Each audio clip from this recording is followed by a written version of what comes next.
آج ہے تیمم کا بیان۔ اب تک ہم نے وضو پڑھا، غسل پڑھا اور پانی کی اقسام کے بارے میں پڑھا، پاکی اور ناپاکی کے بارے میں پڑھا، اور آج ہے تیمم۔ قرآن مجید فرقان حمید میں اللہ رب العالمین نے ارشاد فرمایا فَلَمْ تَجِدُوا مَاءً فَتَيَمَّمُوا صَعِيدًا طَيِّبًا، جب تم پانی نہ پاؤ تو پاک مٹی کے ساتھ تیمم کر لو۔ اب اس کے حوالے سے آج کی بات جو کچھ اس میں لکھا ہے وہ پڑھتے ہیں۔ جس کا وضو نہ ہو یا نہانے کی ضرورت ہو اور پانی پر قدرت نہ ہو تو وضو اور غسل کی جگہ تیمم کریں۔ وضو اور غسل کی جگہ تیمم کر لیں۔ پانی پر قدرت نہ ہونے کی پھر چند صورتیں ہیں، تقریباً یہ 10 صورتیں بنتی ہیں کہ جن صورتوں میں تیمم کیا جا سکتا ہے۔ پہلی صورت یہ کہ ایسی بیماری ہو کہ وضو یا غسل سے اس کے بڑھنے یا دیر میں اچھا ہونے کا صحیح اندیشہ ہو، چاہے اس نے خود آزمایا ہو کہ جب وضو یا غسل کرتا ہے تو بیماری بڑھ جاتی ہے، یا کسی صحیح مسلمان پرہیزگار قابل حکیم نے کہہ دیا ہو یا ڈاکٹر نے کہہ دیا ہو کہ پانی نقصان کرے گا تو تیمم کر لیں۔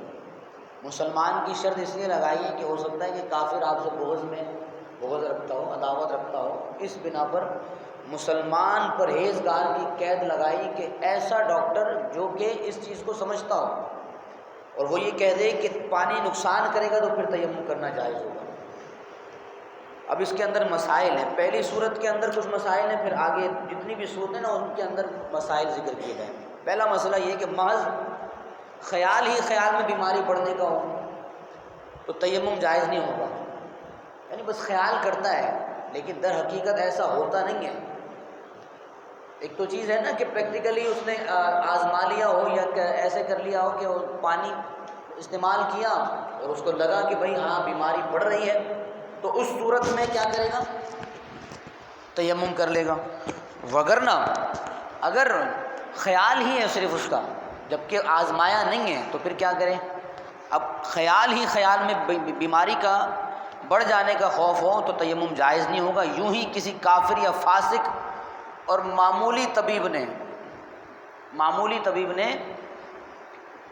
صرف اپنے کوئی تجربہ نہیں، بس ایسے ہی کہہ دیا ہو کہ بھائی آپ کی بیماری بڑھ سکتی ہے، اور وہ طبیب نہ ہو، پھر وہ کمپاؤنڈر ہو، ڈاکٹر نہ ہو، یہ کہہ لیا جائے، یعنی حقیقی معنی میں جو تجربے کار ڈاکٹر ہے اس کی رائے لینا ضروری ہے، تو اس کے کہنے سے بھی اعتبار نہیں ہوگا جو کہ کافر ہے، فاسق ہے یا معمولی ڈاکٹر ہے۔ پھر دوسرا مسئلہ اس میں یہ کہ بیماری میں اگر ٹھنڈا پانی نقصان کرتا ہے اور گرم پانی نقصان نہ کرے تو گرم پانی سے وضو اور غسل ضروری ہے، تیمم جائز نہیں ہوگا۔ جب ایک فیسلٹی موجود ہے آپ کے پاس، سہولت ہے، تو پھر کیا کریں؟ اس کو استعمال کریں۔ ہاں اگر ایسی جگہ ہو کہ گرم پانی بھی نہ مل سکے تو تیمم کرے اور نماز ادا کرے۔ یوں ہی اگر ٹھنڈے وقت میں وضو یا غسل نقصان کرتا ہے اور گرم وقت میں نقصان نہیں کرتا تو ٹھنڈے وقت میں تیمم کرے، پھر جب گرم وقت آئے تو آئندہ کے لیے وضو کر لینا چاہیے۔ جو نماز اس تیمم سے پڑھی ہے اس کی اعادے کی حاجت، اس کو لوٹانے کی ضرورت نہیں پڑے گی۔ یعنی جو پہلی نماز کس وجہ سے پڑھی تھی کہ ٹھنڈا کا پانی جو ہے وہ اگر گرم پانی نقصان کر رہا تھا، ٹھنڈے پانی سے کر لیا تو کیا ہوگا؟ وہ جو نماز اس پانی سے ادا کی گئی ہے اس کو لوٹانے کی ضرورت نہیں پڑے گی۔ اسی طرح اگر سر پر پانی ڈالنا نقصان کرتا ہے تو گلے سے نیچے نہائے اور پورے سر کا مسح کر لے، وہ پاک ہو جائے گا۔ اگر کسی خاص عضو میں پانی نقصان کرتا ہے اور باقی میں نہیں کرتا، جس میں نقصان کرتا ہے اس پر مسح کرے اور باقی کو دھو لے۔ یعنی مثال کے طور پر ہاتھ میں پانی جو ہے وہ نقصان پہنچاتا ہے تو اس صورت میں کیا کرے؟ باقی جو اعضاء ہیں اس کو دھو لے، اور یہ جو ہاتھ ہے جس کو پانی پہنچانے میں تکلیف ہے تو پھر اس ہاتھ پر صرف مسح کر لے تو اس کا تیمم ہو جائے گا۔ اگر کسی عضو پر مسح بھی نقصان کرتا ہے تو اس عضو پر کپڑا ڈال کر اس پر مسح کرے۔ اگر کسی عضو پر مسح کرنا بھی نقصان دیتا ہے تو کپڑا ڈال کر مسح کرے۔ زخم کے کنارے کنارے جہاں تک پانی نقصان نہ کرے پٹی وغیرہ کھول کر دھونا فرض ہے۔ ہاں اگر پٹی کھولنے میں نقصان ہو تو پٹی پر بھی مسح کرے۔ دوسری صورت یہ ہے کہ وہاں چاروں طرف ایک ایک میل تک پانی کا پتہ نہ ہو۔ ایک ایک میل اب تلاش کرنا بھی ضروری ہے، ایسا نہ ہو کہ ہم سہولت کے لیے کہیں یار آج سردی بہت ہے یا پانی کی تلاش میں ہم نکلے لیکن پانی نہیں میسر آ رہا۔ اب ایک میل میں سمجھتا ہوں کہ کالونی کے اندر پورے گھوم لیں تو ایک میل تو نہیں بنے گا، شاید بنے گا۔ اگر چشتیہ مسجد میں پانی نہیں ہے تو حنفیہ میں ہوگا، حنفیہ میں نہیں ہے تو کوثر میں ہوگا، یعنی کہ پانی کو تلاش پہلے کیا جائے گا۔ کتنی دور تلاش کیا جائے گا؟ ایک ایک میل چاروں طرف پانی کا تلاش کرنا ضروری ہوگا۔ یہ کہ وہاں چاروں طرف ایک ایک میل تک پانی کا پتہ نہ ہو تو تیمم جائز ہے، وگرنہ تیمم جائز نہیں ہوگا۔ یعنی یہ بہانہ نہیں ہوگا کہ پانی نہیں ملا تو بھئی تیمم کرو اور نماز ادا کر لو، ایسا ہرگز نہیں ہوگا۔ اور اگر یہ گمان ہو کہ ایک میل کے اندر پانی ہوگا تو تلاش کر لینا ضروری ہے، بلا تلاش کے تیمم جائز نہیں ہے۔ بلا تلاش کے تیمم کر کے نماز پڑھ لی اور تیمم کرنے پر اور تلاش کرنے پر پانی مل گیا تو وضو کر کے نماز کا اعادہ لازم ہوگا۔ یعنی ابھی پانی تلاش کیے بغیر نماز ادا کر لی تھی لیکن کیا ہوا، پانی پھر بعد میں مل گیا تو اب وہ جو نماز پڑھی تھی وہ نماز نہ ہوئی، اب وضو کرے گا اور پھر نماز کو لوٹائے گا۔ اور اگر نہ ملا تو پھر نماز ہو جائے گی۔ پانی تلاش کیا تھا لیکن ملا نہیں، ایک ایک میل تک تلاش کیا، آج کل اتنا کوئی اچھا نہیں ہے ایک ایک میل پانی کو تلاش کرے، لیکن آج کل یہ بھی تو سہولت ہے کہ پانی ہر جگہ میسر آ جاتا ہے۔ 5 دن پانی لائن میں نہ آئے تو ٹنکی میں تو موجود ہوتا ہے نا، اور اگر ٹنکی میں نہ ہو تو ٹینک بھرا ہوتا ہے، ایسا نہ ہو تو خرید بھی سکتے ہیں۔ تو یہ خریدنے والے مسائل بھی ابھی آگے آ رہے ہیں۔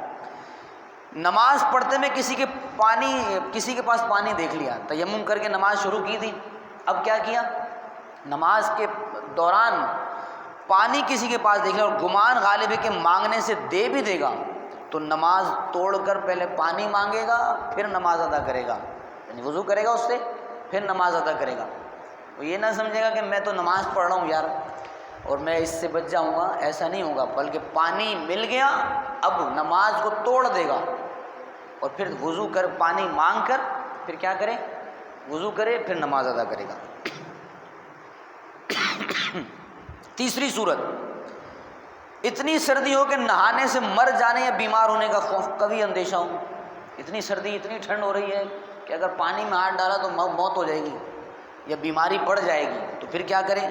اور نہانے کے بعد سردی کے نقصان سے بچنے کا کوئی سامان بھی نہ ہو، بھئی گرم کپڑے نہ ہو یا سردی سے بچ نہیں سکتا، آگ کے پاس نہیں جا سکتا، تو پھر اس صورت میں تیمم جائز ہوگا، وگرنہ تیمم اگر ٹھنڈے پانی سے نہا سکتا ہے تو پھر مزے کرے، نہائے اور پھر نماز ادا کرے۔ تیمم اس صورت میں بھی جائز نہیں، اگر برداشت ہے اس کے اندر، بیماری بھی نہیں ہوگی، نوجوان ہے، ہٹا کٹا ہے، جیسے فوجی ہوتے ہیں، یہ ہمارے جلیس بھائی بیٹھے ہوئے ہیں، ان سے پوچھیں ٹریننگ کے دوران انہوں نے کتنی مشقتیں جھیلی ہیں بھائی، ہے نا ایسا۔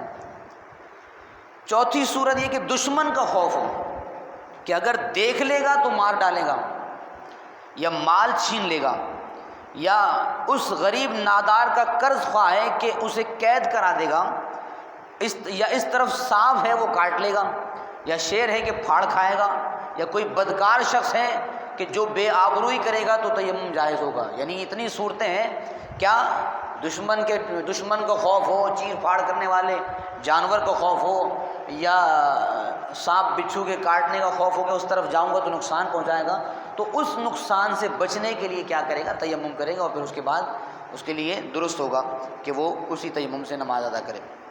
پانچویں صورت کہ جنگل میں ہے اور رسی اور ڈول نہیں ہے، کنواں تو ہے لیکن رسی اور ڈول نہیں ہے تو کنویں میں چھلانگ لگانے کی ضرورت نہیں ہے، تو کیا کرے گا، تیمم کرے گا اور نماز ادا کر لے گا۔ جان بچانا بھی تو افضل ہے، جان بچے گی تو نماز ادا کرے گا، اگر کنویں میں جانے کی کوشش کرے گا تو کیا معلوم واپس نہ آئے، تو اسی لیے رسی اور ڈول نہیں ہے، کنواں نکالنے کا آلہ ہی، پانی نکالنے کا کنویں سے آلہ ہی نہیں موجود، تو پھر اس صورت میں اس کو رخصت ہوگی کہ وہ کیا کرے، تیمم کرے اور نماز ادا کر لے۔ چھٹی صورت یہ ہے کہ پیاس کا خوف ہو، پینے کے لیے تو پانی موجود ہے لیکن اگر پی لیا تو پانی پیاس بجھانا جو ہے وہ ضروری ہے، جان بچانا بھی افضل ہے۔ پیاس کا خوف ہو یعنی پانی تو ہے، لیکن اگر اس پانی کو وضو یا غسل میں خرچ کر دے گا تو پیے گا نہیں، اور نہیں پیے گا تو موت بھی ہو سکتی ہے۔ سمجھ آئی بات؟ اگر پانی پیاس کا خوف ہو یعنی پانی تو ہے لیکن اس پانی کو وضو یا غسل کے لیے استعمال کر دیا، یہ خود یا دوسرا مسلمان یا اس کا دوسرے مسلمان کا جانور بھی، چاہے جانور ایسا کتا ہی کیوں نہ ہو جس کا پالنا جائز ہے، یعنی کہ اس نے اپنی حفاظت کے لیے رکھا ہوا ہے، ایسا جانور ہے نا جو اس نے حفاظت کے لیے معمور کیا ہوا ہے، تو ایسے جانور کے لیے بھی پانی اگر موجود ہے اور اس کو پلانا ضروری ہے تو پھر بھی اس پانی کو اس جانور کے لیے رکھے گا، تیمم کرے گا اور پھر نماز ادا کرے گا۔ تیمم اس وقت جائز ہوگا۔ پیاسا رہ جائے یا پیاس خواہ ابھی موجود ہو یا آگے چل کر پانی کی ضرورت پیش آئے گی، یا ایسی راہ ہے کہ دور تک پانی کا پتہ ہی نہیں ہے اور آگے اس کو یہ معلوم ہے کہ بھائی پانی ملے گا یا نہ ملے گا، اب یہ پانی ایسا ہے کہ صرف پینے کے لیے ہی موجود ہے، تو پھر وضو اور غسل اس سے نہ کرے، وضو اور غسل کرنے کے بعد ہلاک ہو جائے تو پھر اب جان بچانا اب افضل ہوگا، جان پہلے بچائی جائے گی، جان کی ہلاکت کا خوف ہونے کے سبب پانی کو وہ رکھے گا اور تیمم کر کے اپنے معاملات کو ادا کرے گا۔ پانی موجود ہے، یہ بھی عام مسئلہ ہے، پانی موجود ہے مگر آٹا گوندنے کی ضرورت ہے، پانی موجود ہے لیکن آٹا گوندنے کی ضرورت ہے، جب بھی تیمم جائز ہے۔ شوربے کی ضرورت ہے، ضرورت کے لیے تیمم جائز نہیں ہوگا۔ آٹا گوندنے کے لیے پانی کا استعمال پانی کو روک دے گا، لیکن اگر شوربہ پکانا ہے تو اس کے لیے پانی کو روکا نہیں جائے گا بلکہ وضو کرے گا اور شوربے کے بجائے بھنا کھا لے گا۔ سمجھ آئی بات؟ اس کے بعد وضو کرنے کے بعد نماز ادا کرے گا، اس صورت میں تیمم جائز نہیں ہوگا۔ آٹے گوندنے کے لیے کیوں بھائی؟ کوئی بتا سکتا ہے آٹا گوندنے کے لیے کیوں؟ کیونکہ آٹا بغیر روٹی بنائے کھایا نہیں جا سکتا، اس کو پھاک نہیں سکتے نا، تو اسی لیے آٹا گوندنے کے لیے رخصت دی گئی ہے کہ آٹا گوندنے کے لیے پانی موجود ہے تو اس سے پہلے آٹا گوندے گا اور تیمم کر کے نماز ادا کر لے گا۔ بدن یا کپڑے پر اتنی نجاست ہے کہ جتنی نجاست کے ہوتے ہوئے نماز جائز نہیں ہے، اتنی نجاست ہے، جیسے مقدار بتائی تھی کہ درہم ہے یا درہم سے زائد ہے، اور پانی صرف اتنا ہے کہ چاہے وضو کرے یا نجاست دور کرے، پانی صرف اتنا ہے کہ یا تو نجاست دور ہو سکتی ہے یا پھر وضو کر سکتا ہے، تو پھر کیا کرے؟ تو پانی سے نجاست دھوئے گا اور پھر دھونے کے بعد تیمم کر لے گا، کیونکہ پاکی کے لیے، پاک صاف کرنے کے لیے مٹی جو ہے وہ قابل قبول نہیں ہوگی، اس پانی سے نجاست کو دور کرنا پہلے افضل ہوگا، پھر دوسری صورت میں تیمم ہمارے پاس نائب موجود ہے، تو اب تیمم موجود ہے تو پانی سے نجاست کو دور کرے گا اور تیمم کر کے نماز ادا کر لے گا۔ سمجھ آئی بات؟ پاک کرنے سے پہلے تیمم نہیں ہوگا، پاک کرنے سے پہلے تیمم نہیں ہوگا، یعنی اگر نجاست لگی ہوئی ہے تو پاک پہلے نجاست کو دور کرے گا، پھر دیکھے گا کہ پانی بچتا ہے تو کیا معلوم بچ بھی جائے، لیکن پہلے ہی اس نے تیمم کر لیا اور بعد میں نجاست دور کی تو کیا معلوم کہ بعد میں بھی پانی بچ جائے، اور اگر بچ جائے تو پھر وضو کر سکتا ہے، وضو کرے گا پھر نماز ادا کرے گا، اور اگر پہلے کر لیا تو پھر دوبارہ کرے گا، یعنی اگر تیمم پہلے کر لیا تھا اور اب نجاست بھی دور کی پھر بھی پانی نہیں بچا تو اب پھر دوبارہ تیمم کرے گا، یعنی پہلے والا تیمم اب جو ہے وہ قابل قبول نہیں ہوگا۔ ساتویں صورت یہ ہے کہ پانی مہنگا ہو، مہنگائی کا دور ہے اور پانی بھی کیا ہو جائے؟ مہنگا ہو جائے، تو وہاں جس بھاؤ بکتا ہے اس سے 2 گنا دام مانگتا ہے تو تیمم جائز ہے۔ یعنی مثال کے طور پر پانی عام روٹین میں مثال کے طور پر 10 روپے کا مل رہا ہے، لیکن ایک ایسا شخص ہے کہ جس کے پاس صرف پانی موجود ہے اور وہ اس سے دگنی قیمت میں دے رہا ہے، تو پھر اس صورت میں تیمم جائز ہوگا۔ اس سے دگنی قیمت میں لے کر حکومت کو خراب نہیں کرنا ہے، سمجھ آئی بات؟ دگنی قیمت میں نہ لے، جب سہولت موجود ہے تیمم کی تو تیمم ادا کرے گا، تیمم کرے گا اور پھر نماز ادا کر لے گا۔ اور اگر دام میں اتنا فرق نہ ہو، یعنی دگنے سے کم میں ملے تو تیمم جائز نہیں ہوگا. یعنی مثال کے طور پر 10 کے بجائے 20 میں دے رہا تھا وہ شخص، اب وہ 20 کے بجائے اس سے کم ریٹ میں مل رہا ہے، تو کم والے کو فوقیت دے گا، اس سے پانی خریدے گا اور پھر اس کے بعد تیمم نہیں کرے گا بلکہ وضو کر کے نماز ادا کرے گا. اس صورت میں تیمم جائز نہیں ہوگا. پانی مول ملتا ہے، قیمتاً ملتا ہے، اور اس کے پاس حاجت ضروریہ سے زیادہ قیمت بھی نہیں ہے. بھائی یہ اب اس کے پاس جو قیمت ہے وہ کسی اور کام کے لیے، اور مصارف کے لیے ہے. اب اگر اس سے پانی خرید لیتا ہے تو پھر کیا ہوگا؟ کھائے گا پیے گا کیسے؟ زندہ کیسے رہے گا؟ زیادہ راہ بھی اس کو لینا ہے. تو پھر اس صورت میں کیا کرے گا؟ اگر پانی مول میں ملتا ہے یعنی کہ قیمتاً ملتا ہے اور اس کے پاس حاجت ضروریہ سے زائد دام بھی نہیں ہے، یعنی کہ 10 روپے ہی پڑے اور 10 روپے کا اس نے کھانا بھی لینا ہے، اگر یہ پانی خرید لیتا ہے تو پھر ضرورتاً 10 روپے کی جو حاجت ہے اس کو کیسے پورا کرے گا؟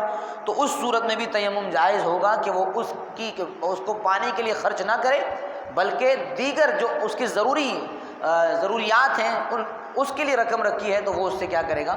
وہ اس کو سیو کرے گا، پانی خریدے گا نہیں، تیمم کرے گا اور نماز ادا کر لے گا. 8ویں صورت یہ کہ پانی تلاش کرنے میں قافلہ نظر سے غائب ہو جائے. قافلے کے ساتھ تھا لیکن یہ قافلہ کیا ہے؟ اب اگر قافلے کے ساتھ ساتھ یہ پانی کی تلاش میں نکل جاتا ہے اور قافلہ غائب ہو جاتا ہے، یا ریل چھوٹ جائے گی. بھائی ٹرین کا ٹائم جو ہے وہ کیا ہے؟ فکس ہے، اور آپ کو یہ ہو کہ میں اگر وقت بھی نکل جائے گا اور ٹرین بھی چھوٹ جائے گی تو اس صورت میں تیمم کر کے نماز جائز ہوگی. اس صورت میں تیمم کر کے نماز جائز ہوگی. 9ویں صورت یہ گمان کہ وضو یا غسل کرنے میں عیدین کی نماز جاتی رہے گی. عید کی نماز کا وقت مختصر ہوتا ہے.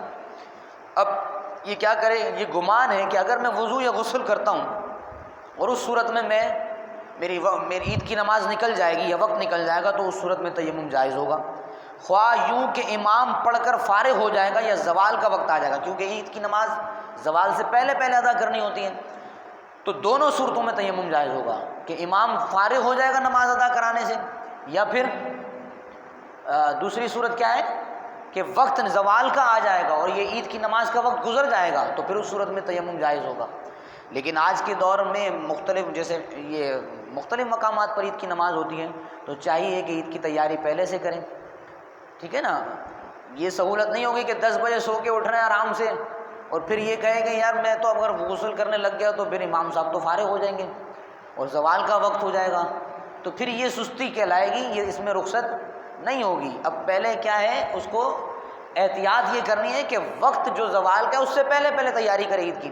اگر مثال کے طور پر یہاں 8 بجے نماز ہے، کہیں پر 9 بجے بھی ہو سکتی ہے، کہیں پر 9:30 بجے، یعنی زوال سے پہلے جو بھی وقت ہے مختلف مقامات پر نماز ادا ہو رہی ہے، تو پھر کیا کرے گا؟ ایک جگہ کا گمان کر کے ایک جگہ کو یہ نہیں سوچے گا کہ چشتیہ مسجد میں نماز ختم ہو گئی اب میں کیا کروں. اب آنکھ کھلی، نماز کا ٹائم تھا 8 بجے، عید کی نماز کا وقت تھا 8 بجے، لیکن آنکھ کھلی ہے زوال کے بالکل قریب. ہاں اگر دیکھے کہ کہیں پر عید کی نماز کا وقت ہے تو پھر اب تیمم نہیں ہوگا، اب غسل کرنا پڑے گا. غسل اس لیے کہ وقت بھی ہے اور کہیں پر نماز بھی مل سکتی ہے. تو اب اس صورت میں تیمم جائز نہیں ہوگا بلکہ کیا کرے گا؟ وہ وضو کر کے یا غسل کر کے نماز ادا کر لے گا. اگر یہ سمجھے کہ وضو کرنے میں ظہر یا مغرب یا عشاء یا جمعہ کی پچھلی سنتوں کا یا چاش کا نماز کا وقت جاتا رہے گا تو تیمم کر کے نماز پڑھ لے. کون سا؟ ظہر یا مغرب یا عشاء یا جمعے کی پچھلی سنتوں کا یا چاشت کی نماز کا وقت جاتا رہے گا تو تیمم کر کے نماز پڑھ لے. اس کی صورت یہ بتائی گئی ہے، مجدد اعظم اعلیٰ حضرت امام علیہ سنت فرماتے ہیں پانی نہ ہونے کی حالت میں بے وضو نے مسجد میں ذکر کے لیے بیٹھنے بلکہ مسجد میں سونے کے لیے سرے سے عبادت ہی نہیں ہے، یا پانی ہوتے ہوئے سجدہ تلاوت یا سجدہ شکر یا مصحف قرآن پاک کو چھونا، یا باوجود وسعت وقت نماز پنجگانہ، یعنی اتنا وقت ہے کہ نماز پنجگانہ یعنی نماز کا وقت مل جائے، یا جمعہ یا جنبی نے تلاوت قرآن کے لیے تیمم کیا، لغو باطل و ناجائز ہوگا. یعنی ابھی وقت بھی تھا اس کے باوجود تیمم کر رہا ہے تو پھر یہ سب کیا ہے؟ یہ تیمم باطل ہوگا، اس کو کیا کرنا ہوگا؟ وضو کرنا ہوگا۔ 10ویں صورت یہ کہ آدمی میت کا ولی نہ ہو، یعنی ایسا جنازہ رکھا ہوا ہے اور اس میت کا کوئی ولی موجود نہیں ہے اور ڈر ہو کہ وضو کرنے میں نماز جنازہ نہ ملے گی تو تیمم جائز ہے، کیونکہ نماز جنازہ بھائی بار بار نہیں پڑھی جائے گی، کیونکہ ایک جگہ یہاں ہو پھر دوسری جگہ، ایسا نہیں ہے، بلکہ کیا ہے وقت کیا ہے ولی نہ ہو اور وضو کا، اور یہ بھی ڈر ہو کہ وضو کرنے میں نماز جنازہ ہی ادا ہو جائے گی، تو پھر اس صورت میں تیمم کر کے نماز جنازہ میں شامل ہو جائے گا۔ پھر اس کا اگلا جو مسئلہ ہے، مسجد میں سو گیا، مسجد میں سو گیا، بالخصوص معتکف کے لیے یہ مسئلہ ہے، مسجد میں سو گیا اور نہانے کی ضرورت ہو گئی، مسجد میں جنبی ہو گیا، احتلام ہو گیا، تو آنکھ کھلتے ہی جہاں تھا وہیں فوراً تیمم کر لے، وہیں فوراً تیمم کرے اور نکل آئے، دیر کرنا اس کے لیے حرام ہوگا، لیکن وہاں رکے گا نہیں، بلکہ تیمم کرنے کے بعد پانی بھی موجود ہے نا، یہ بھی صورت دیکھی جائے گی کہ تیمم معتکف شخص ہے، نماز مسجد میں رہ رہا ہے اور سونے کی حالت میں کیا ہو جاتا ہے، جنبی ہو جاتا ہے، اب جیسے ہی آنکھ کھلے اسے پتا کہ مجھ پر غسل واجب ہو چکا ہے، تو اب جہاں بیٹھا ہے وہیں پر تیمم کر لے گا، لیکن رکے گا نہیں، رکے گا کیوں نہیں؟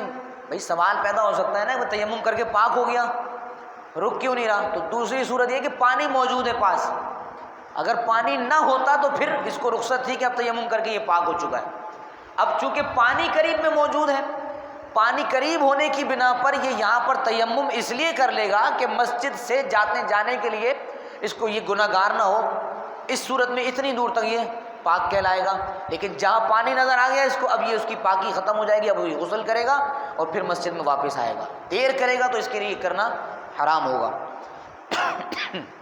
قرآن مجید چھونے کے لیے یا سجدہ تلاوت یا سجدہ شکر کے لیے تیمم جائز نہیں ہے، جبکہ پانی پر قدرت بھی رکھتا ہو، وقت اتنا تنگ ہو گیا کہ وضو یا غسل کرے تو نماز قضا ہو جائے گی، وقت اتنا ملا کہ اگر وضو یا غسل کرے گا تو نماز قضا ہو جائے گی، تو چاہیے کہ تیمم کر کے نماز پڑھ لے اور پھر وضو یا غسل کر کے اعادہ کرنا اس پر لازم ہے۔ پہلے تیمم کر کے وقت جا رہا ہے اس لیے کیا کرے گا، تیمم کر کے نماز ادا کرے گا۔ دوسری صورت وہی ہے کہ ابھی وقت جانے کی بنا پر تیمم جائز ہوا تھا، وقت جانے کی بنا پر تیمم جائز ہوا تھا، لیکن پانی موجود ہے، اب کیا کرے گا، پانی، اب اس کو نماز تو ادا کر لی ہے اس تیمم سے، لیکن جب پانی موجود ہے تو پانی سے وضو کرے گا یا غسل کرے گا، پھر اس کے بعد نماز کو لوٹانا لازم ہوگا۔ آگے اتنا پانی ملا جس سے وضو ہو سکتا ہے، اتنا پانی ملا کہ جس سے وضو ہو سکتا ہے اور نہانے کی ضرورت ہے، تو اس پانی سے وضو کر لینا چاہیے اور غسل کے لیے تیمم کرے گا، یعنی کہ وضو بھی کرے گا، کیونکہ اب وہ غسل واجب ہے تو پھر اس صورت میں کیا کرے گا، تیمم کر کے غسل کے نائب میں وہ تیمم ادا کرے گا، پہلے وضو ضرور کرے گا لیکن غسل چونکہ واجب ہے اس پر، اب اتنا پانی تھا نہیں، صرف وضو ہی ہو سکا، تو تیمم کے جو ہے وہ تیمم کس کی جگہ پر آ جائے گا، غسل کی جگہ پر آ جائے گا، کیونکہ تیمم کیا ہوگا، اب نائب ہوگا غسل کا، چونکہ پانی نہیں تھا اس لیے اس کو تیمم کرنا پڑا۔ باقی تیمم کے اور مسائل ہیں وہ انشاءاللہ کل کی نشست میں بیان